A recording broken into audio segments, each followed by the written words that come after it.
అరే ప్రజాపాలన ప్రజల కోసము ప్రజల కోసం చేస్తున్నట్టు లేదా? నేను అదే అంటున్నాండి, ప్రజల కోసం చేసేటువంటి పార్టీ అయితే మీరు ఇచ్చినటువంటి 6 గ్యారెంటీలలో ఒక్కటన్నా అమలు జరుగుతుందా? జరుగుతుందిగా. ఏం జరుగుతుంది?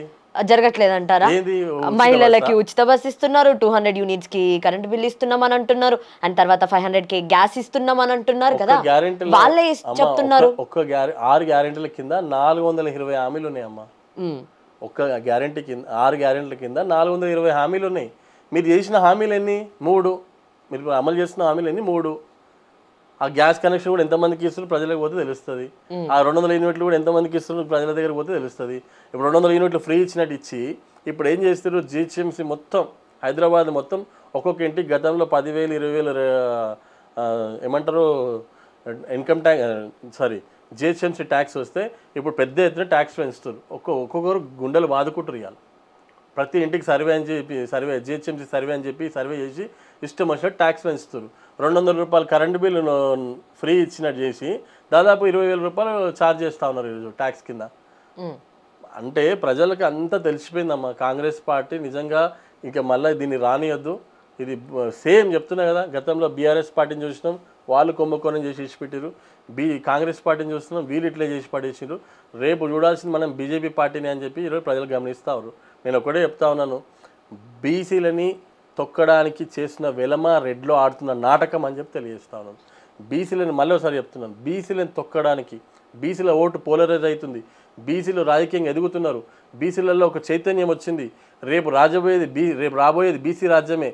కాబట్టి ఈ మొత్తం యావత్ రాష్ట్రంలో బీసీలటువంటి ఒక బలమైనటువంటి నాయకత్వం, బలమైనటువంటి కులం ఈటల రాజేందర్ సంబంధించినటువంటి వ్యక్తి ఉన్నాడు.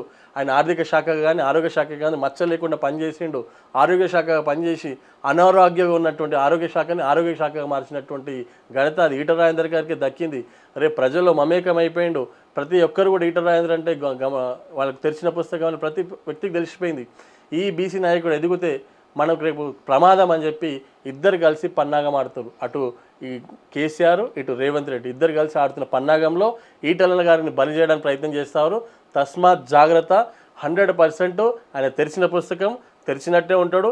ఇందులో బలైన అధికారులే తప్ప ఇంకెవరు కాదని చెప్పి తెలియజేస్తాం. అంటే కేసీఆర్ ముందే చెప్తున్నారు కదా, ఫామ్ హౌస్లో పిలిపించుకొని వాళ్ళ నాయకులను పిలిపించుకొని అరెస్ట్ అయ్యే అవకాశాలు ఉన్నాయి, అందరూ తొందరపడకండి, గందరగోళం చెయ్యకండి, శాంతంగా ఉండండి, మనము లా పరంగా వెళ్దాము అని చెప్పి ఆయన మాట్లాడారు కదా, దానికే ఏమంటారు? అది పొలిటికల్ స్టంట్ అండి. నేను ఏమంటున్నా, మీరు గమనించాల్సిన విషయము, అసలు అసెంబ్లీకి చర్చకు ఎందుకు వస్తుంది? మళ్ళీ ఇప్పుడు కమిషన్ వేసింది ఎందుకు? ఒక పక్కనేమో రేవంత్ రెడ్డి అసెంబ్లీకి పిలిపిస్తున్నారు. ఒక మాట, కమిషన్ ఎందుకు వేసిండ్రు? నిజ నిర్ధారణ బయటికి రావాలనే కదా, నిజ నిజాలు బయటికి రావాలనేది కదా.